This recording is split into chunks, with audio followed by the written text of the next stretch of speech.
get you yet, even if it kills me, you hear me? You hear me, H.P. Lovecraft? I had fallen off so many cliffs it was ridiculous. That's what you get for naming a book The Sudden Stop. It was probably good I hadn't had the chance to tell Maine where I was going. I'd have to lose the cops and find my own way to the mine.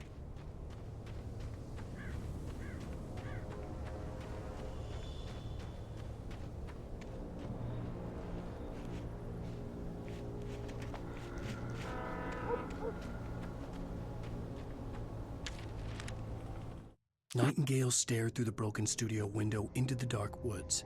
He turned around, started to walk out, but Maine grabbed his arm. "Young man, you almost shot me. You don't shoot off rounds at people like that. What's the matter with you?" Nightingale shook his arm free, marched out. His cheeks burned with rage and humiliation.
There was no sensible reason for the power company and work lights to be here. It was almost as if they'd been left for someone like me to use.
The bulldozer's engine roared to life. Mud and rocks flew as it fought for traction. It crashed through the concrete wall and landed heavily in the yard. If it were an animal, it would have shaken its head after the impact, fixed its eyes on me, and charged. Of course, it had no head, nor eyes. Shadows crawled on its form, twisting it into a monster. Then, it came for me.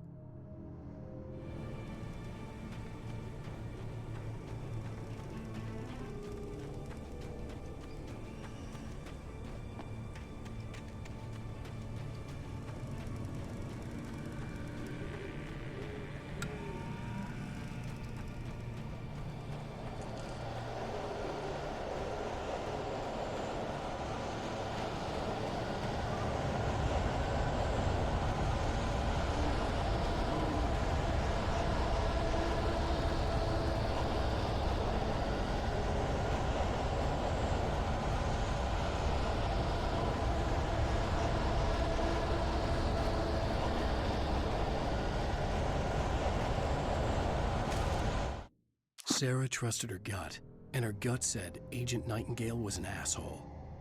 He felt wrong, and it wasn't just the smell of stale booze. It was in the way he flashed his badge, pulled rank, the look in his eyes when he wanted answers. Where was Alan Wake? What was this about an accident? Where was his wife? And most importantly, why did she let Wake go? He wouldn't answer her questions. Federal business was all he'd say.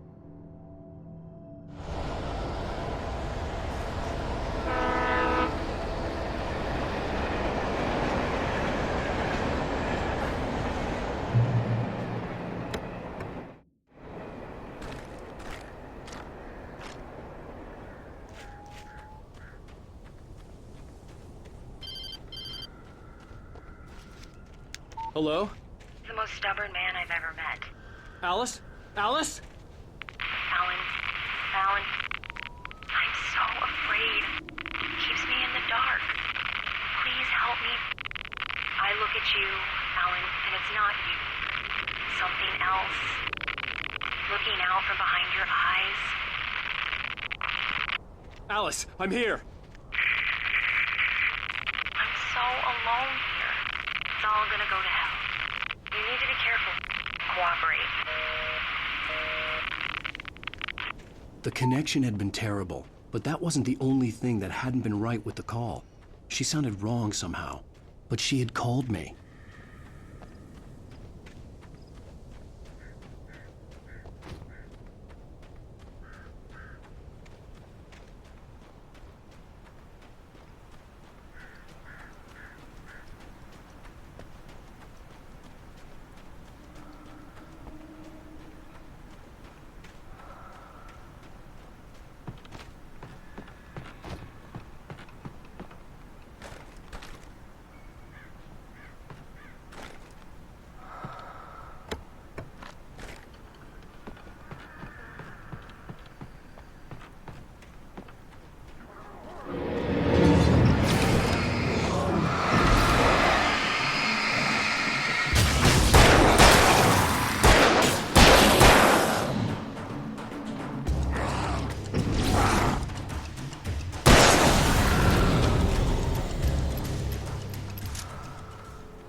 The pipe wrenched itself loose from the bridge's steel framework.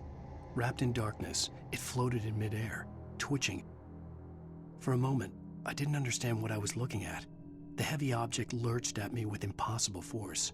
I threw myself out of the way, but just barely. When I turned my flashlight on it, it shook in a dark rage before it flew at me again.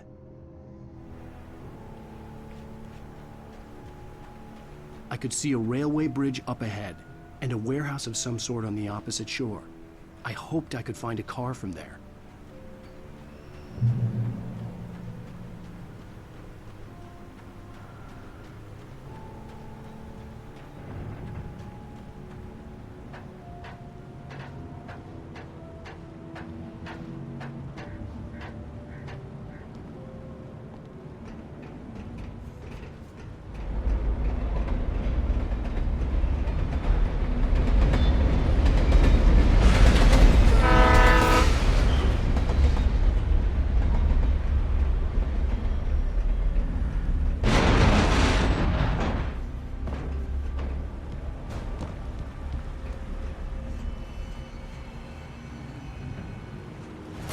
darkness that was pursuing me was growing stronger, and it was taking over everything in its path.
I slammed the door shut right in his smug face.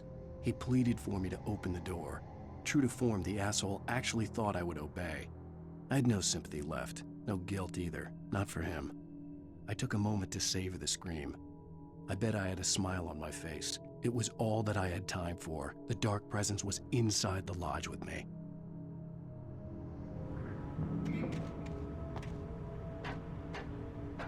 As a teenager, just starting to get interested in writing, Stephen King had been a source of inspiration to me.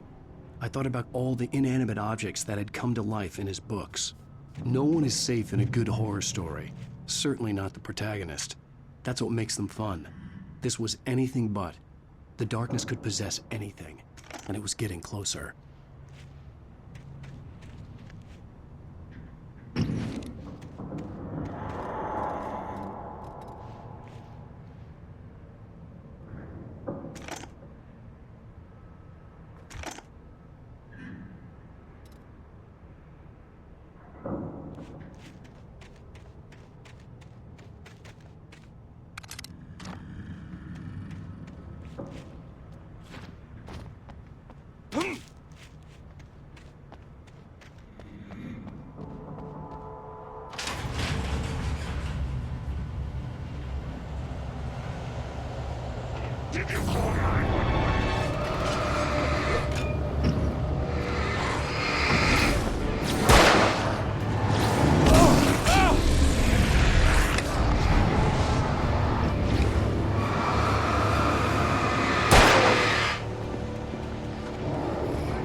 take the facts of our existence for granted, unaware that they are merely a thin veneer of desperate self-delusion, covering a vast cosmos of madness and horror.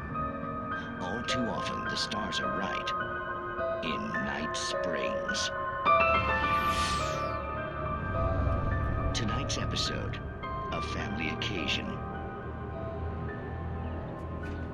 Journalist Alvin Derlis' trip to study the local customs of an insular community in Night Springs has been less than successful.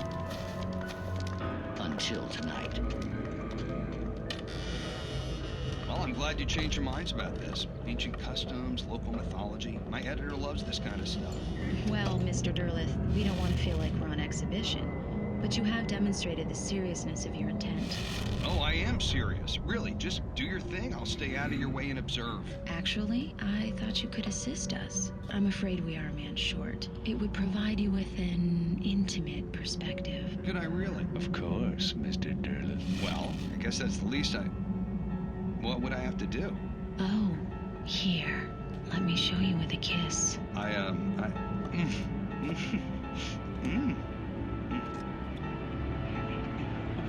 What did you...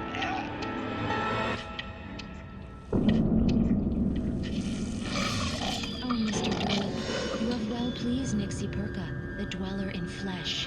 Your body shall host 1,000 young, and all shall be glory.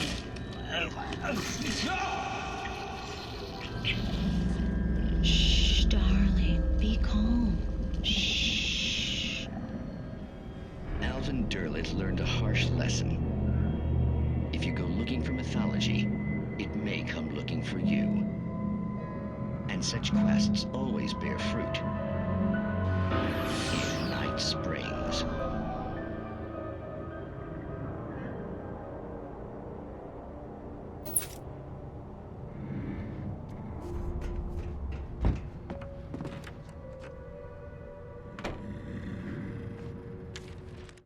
The darkness surged towards me, sucking everything loose from the ground into its depths, tugging at my clothes. I saw the flare the kidnapper had dropped and threw myself towards it just as I felt my feet leave the ground. The darkness embraced me with the force of a tornado. Somehow I managed to light the flare. The darkness roared and cast me away. I fell toward the dark waters of the lake far below.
I'd never been this glad to see the sunrise.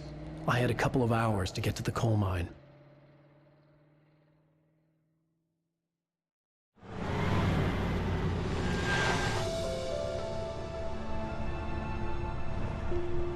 The coal mine wasn't far now.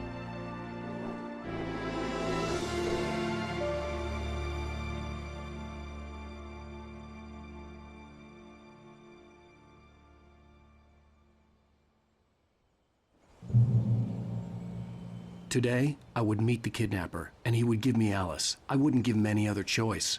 A drowning man will clutch at a straw.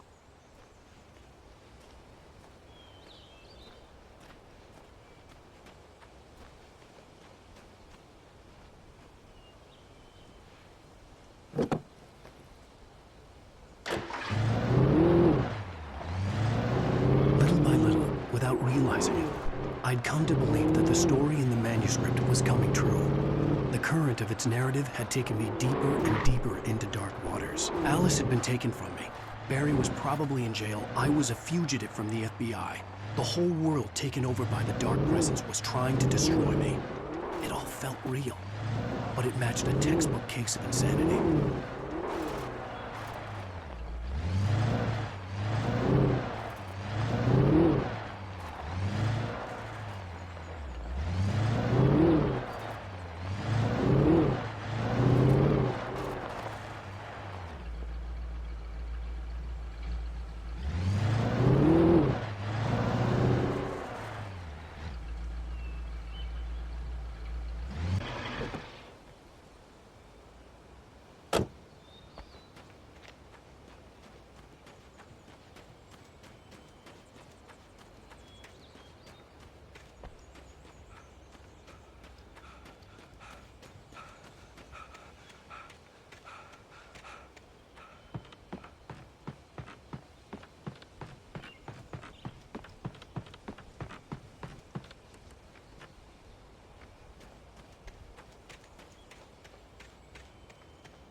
This is Pat Main, and you're listening to KBF-FM. Folks, I want to apologize for kind of abandoning you to that looping music track last night, but I was detained. You see, I encountered a big-shot G-man with an itchy trigger finger who could use a lesson in manners and a boot in the ass, not necessarily in that order either. Now, folks, I know I'm not being very informative here, and I apologize for that. I really should just keep quiet, but I'm just so peeved right now, because some people just shouldn't be carrying badges. I'm just glad that our Sheriff Breaker was there to straighten things out. And if someone I met last night is listening, let me just say, I'm sorry if my mouth got you in trouble. I'm pretty sure you're not the bad guy here. Godspeed, son. I hope you know what you're doing. Now, on a lighter note, I'll be talking to Dr. Nelson all morning. But first, a little music.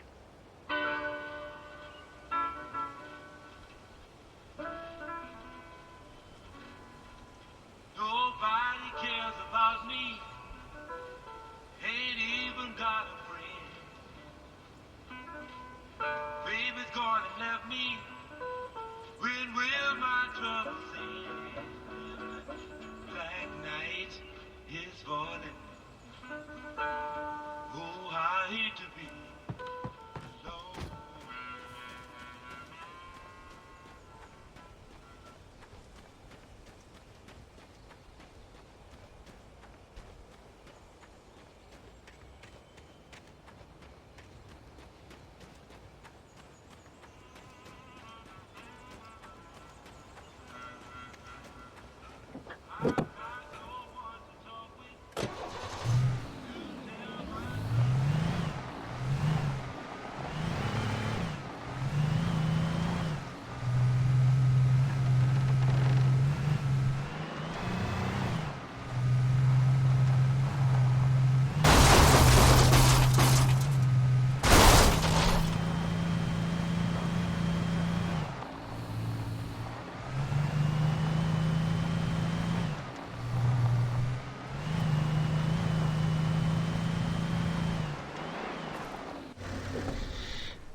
welcome back to KBF FM. Hope you enjoyed that tune. Now, Doc, you were talking about life and finding that special someone, that soulmate. Well, you were talking about that. I was saying I don't buy it. Well, see, to me, that's strange, because I always pegged you as a hopeless romantic. You got me there, Pat. But I think love's where you look for it. And you need to do a lot of looking, sure. But the idea that there's that one special person out there for you, and if you miss that chance, it's gone forever, and you're forever incomplete. I mean, isn't that depressing? Or, heck, childish even? Hey, there's plenty of fish in the sea. And apparently a fisherman has a fishing analogy for everything, but what you're saying, isn't that a little harsh? Well, no. What I am saying is that your potential for finding that connection isn't limited to what's essentially a chance encounter. How is that harsh? Yeah, well, I guess that's a nice thought, but let me say something personal here. Okay.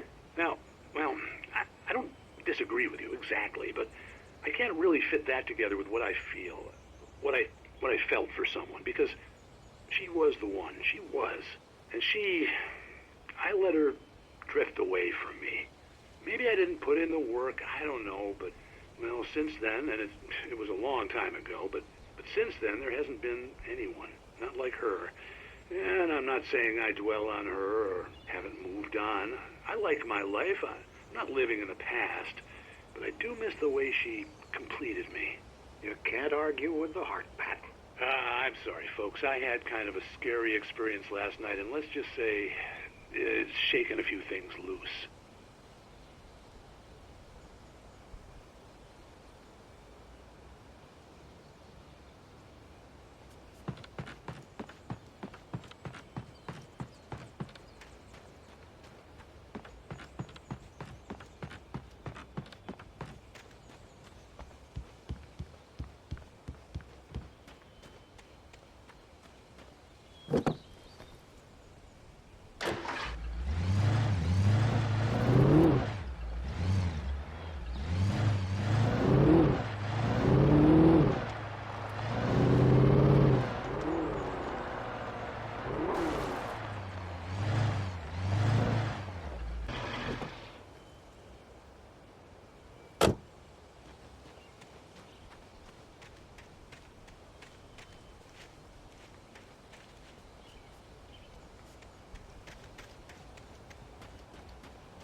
For Mott, spying on the writer on the ferry had been a disappointment.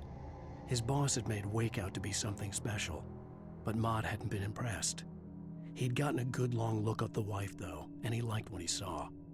Mott had fantasized about goading Wake into a fight, but it hadn't happened. Still, he'd get his chance to see if the writer had anything in him. He'd been promised as much.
I was early, I was supposed to meet the kidnapper at noon in the main building. The coal mine was quiet. It was a museum now.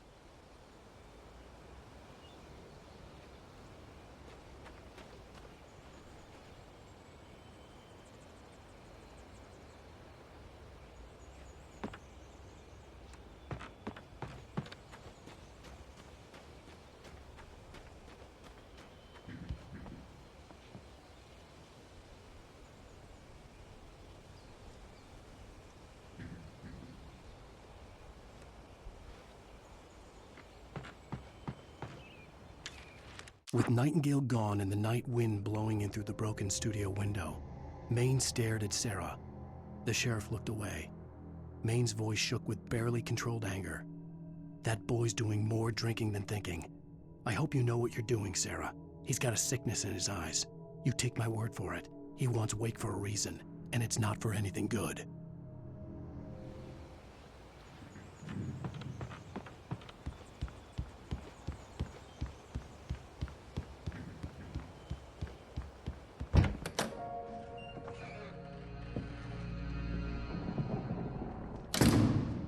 I didn't want to go outside. Cops had to be looking for me. The noon sun turned the place into a sauna. The day dragged on. Different scenarios ran through my mind. Ways of how I'd torture the kidnapper to get Alice back. Or the different horrible things he could have done to her. I imagined her dead. I had no way of knowing she was still alive. It was killing me. I was running on blind hope. It was all a waste of time. The bastard never showed up.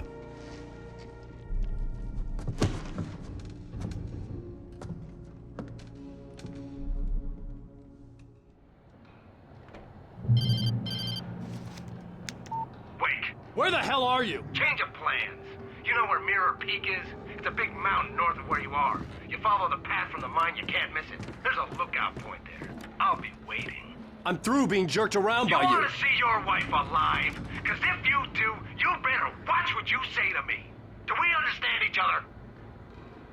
I want to talk to Alice. Yeah, and I want the manuscript. Don't keep me waiting, Wake. Hello? Hello! Ah! I'm gonna kill him! I had to get to Mirror Peak.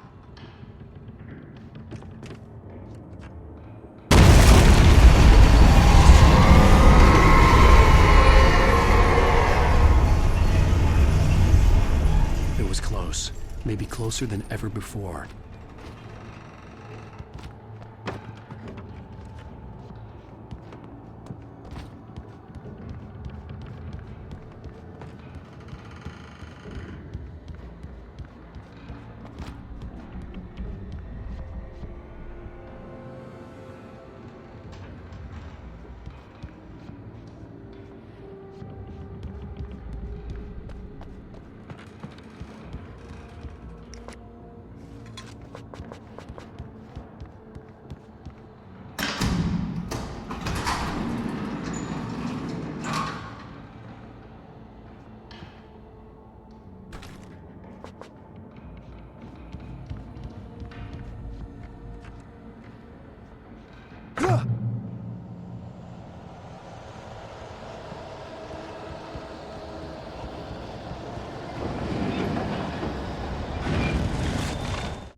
When Thomas Zane fell for Barbara Jagger, it happened fast.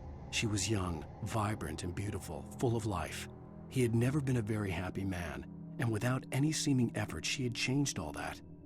Zane felt good for the first time in his life. Everything she did was another piece of a jigsaw puzzle he hadn't even known he'd been missing. And best of all, she made the words flow, strong and sharp. She was his muse.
The only way to reach the hillside ahead was to go through the building. I had to find a way to avoid electrocution.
Some of the Taken retained echoes of their former selves.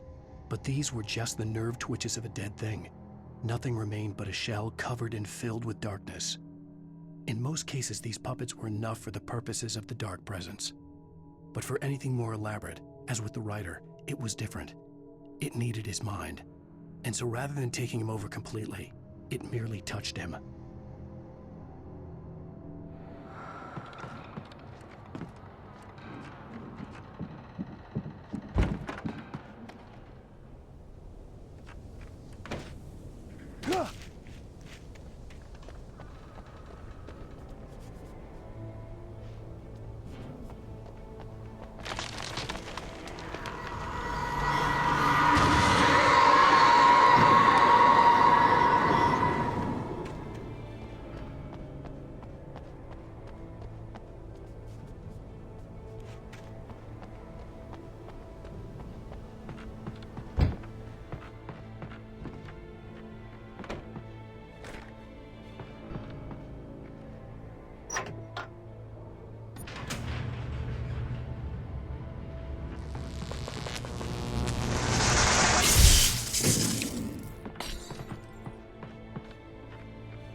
There was no way the flashbang grenades were standard power company equipment.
I stared through the bars of the jail cell. Barry stood behind me, swaying on his feet, looking as ill as I felt. Agent Nightingale stood on the other side of the bars with Sheriff Breaker. Nightingale had a stack of manuscript pages in his hand. He seemed unhinged as he gloated. "Well, I've got you now, Raymond Chandler. It's all here, all the evidence, including conspiracy to murder a federal agent."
I had no real plan. I was going to give the kidnapper all the manuscript pages I had for Alice. If that wasn't enough, I'd hold him at gunpoint and make him talk.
The dark presence was moving ahead of me in the same direction I was going. A cold feeling settled itself in the pit of my stomach. Was it going for Alice?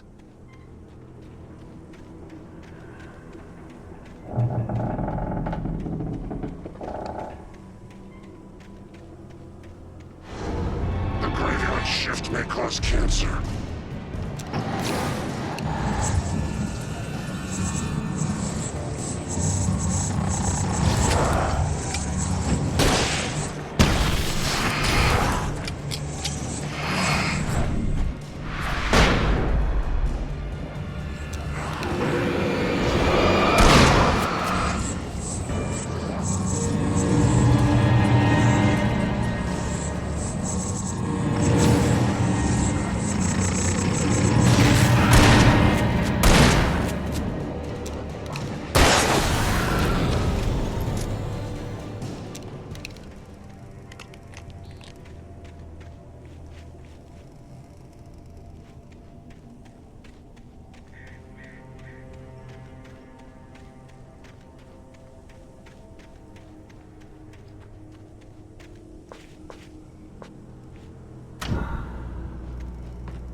The place was dead, a ghost town.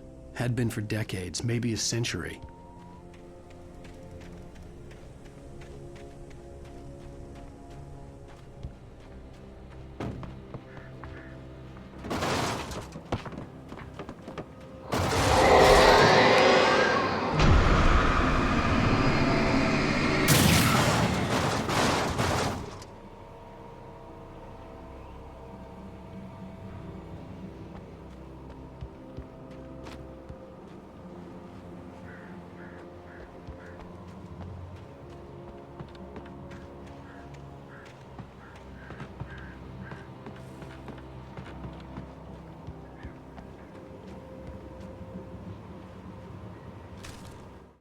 Things were never as simple in real life as in fiction.